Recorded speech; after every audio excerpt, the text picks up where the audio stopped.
नमस्कार दर्शकों, बुंदेलखंड बुलेटिन में आप सभी का स्वागत है। मैं हूं अनमोल श्रीवास्तव। आइए देखते हैं आज की ताज़ा खबरें। पूर्व मंत्री लाल सिंह आर्य ने गिनाई मोदी सरकार के दूसरे कार्यकाल की उपलब्धियां। प्रधानमंत्री नरेंद्र मोदी के दूसरे कार्यकाल को लेकर 1 वर्ष होने के उपलक्ष्य में मध्य सरकार के पूर्व मंत्री लाल सिंह आर्य ने स्थानीय सर्किट हाउस पर पत्रकारों को संबोधित करते हुए मोदी सरकार के द्वितीय कार्यकाल का 1 वर्ष की उपलब्धियों को बताया है। इस दौरान पूर्व मंत्री ने कहा कि देश में फैले कोरोना संक्रमण से लोगों को बचाने के लिए जिस तरीके से लॉकडाउन लगाकर सोशल डिस्टेंसिंग का देश को पाठ पढ़ाया है, उससे आज देश में महामारी फैलने से रुक गई है। भारत के इस कार्य को समूचे विश्व में माना जाता है और विश्व के कई देशों ने हमसे बहुत कुछ सीखा है। और उन्होंने क्या कुछ कहा, जरा सुनिए।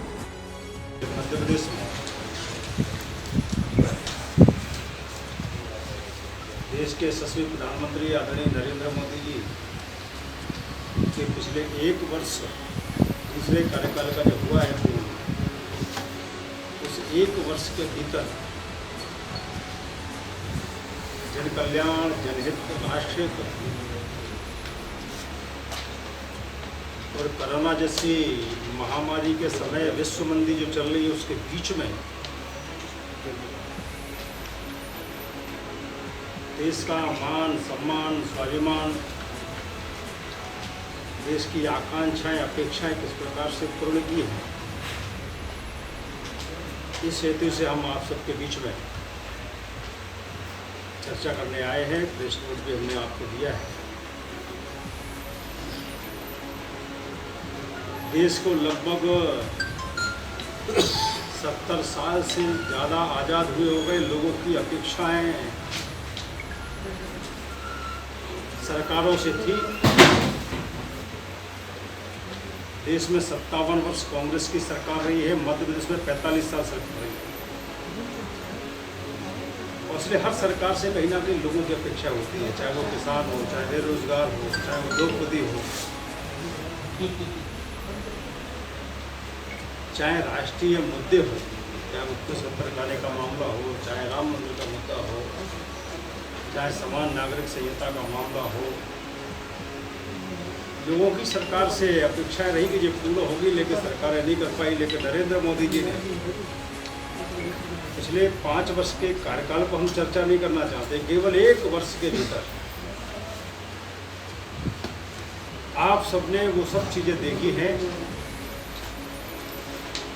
जो बड़े विषय जुड़े थे। जैसे हमारी मुस्लिम जो बहनें थी, उन पर एक अत्याचार, उनका एक शोषण हुआ करता था। विश्व के अधिकतम मुस्लिम देशों में भी 3 तलाक समाप्त हो गया, लेकिन भारत में हमारी बहनें 70 साल से अपेक्षा कर रही थी कि सरकार ये खत्म करेगी। आदरणीय नरेंद्र मोदी जी ने 3 तलाक को समाप्त करके हमारी जो मुस्लिम बहनें थी उनको शोषण से और अत्याचारों से कहीं ना कहीं मुक्ति दी है। इसके साथ ही कस मार कर और वापस पाकिस्तान में चले जाते थे। हर नागरिक की एक मांग थी कि धारा 370 और 35 से खत्म होनी चाहिए।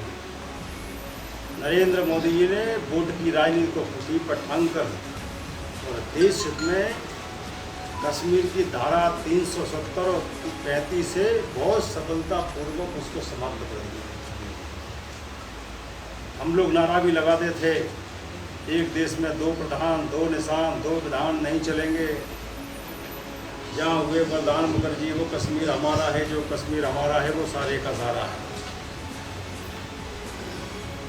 वो विषय भी जो देश के नागरिक चाहते थे समाप्त होना चाहिए, वो भी होने लगा। और वहाँ पर जो हमारे प्रताड़ित, परेशान होकर पंडित बाहर आए थे या जिनको बाहर कर दिया गया था, अब उनकी आशाएं जगी हैं कि सरकार फिर से हमको कहीं ना कहीं कश्मीर में स्थापित कर सकती है। उद्योगपति को भगाया गया था हमारे। नागरिक संशोधन कानून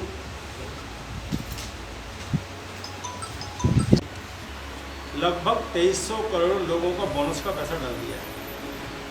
और दूसरी तरफ कांग्रेस जिसने कहा किसानों को कर्जा माफ़ करेंगे, मुझे लग रहा है दिया भी नहीं हुआ। 10 दिन के अंदर कर्जा माफ़ कर देंगे, नहीं तो मुख्यमंत्री को हटा देंगे। अभी तक कम से कम 50 मुख्यमंत्री को जिलाना चाहिए थे कांग्रेस। उन्होंने कहा 4000 को बेरोजगारी भत्ता देंगे, नहीं किया अभी तक, किसी को नहीं दिया। इन सब कारणों से कांग्रेस के प्रति जनता का अविश्वास बढ़ा है और भ्रष्टाचार चरम सीमा पर था सवा साल।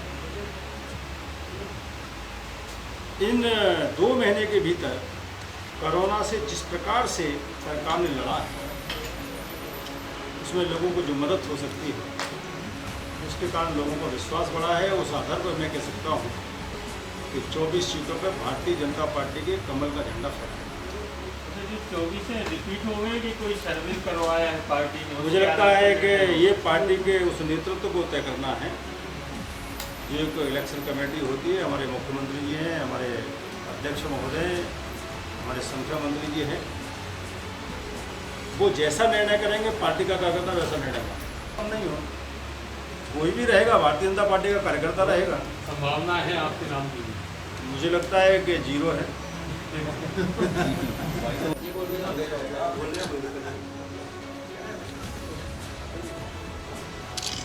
दतिया से अनिल रजक के साथ ब्यूरो रिपोर्ट।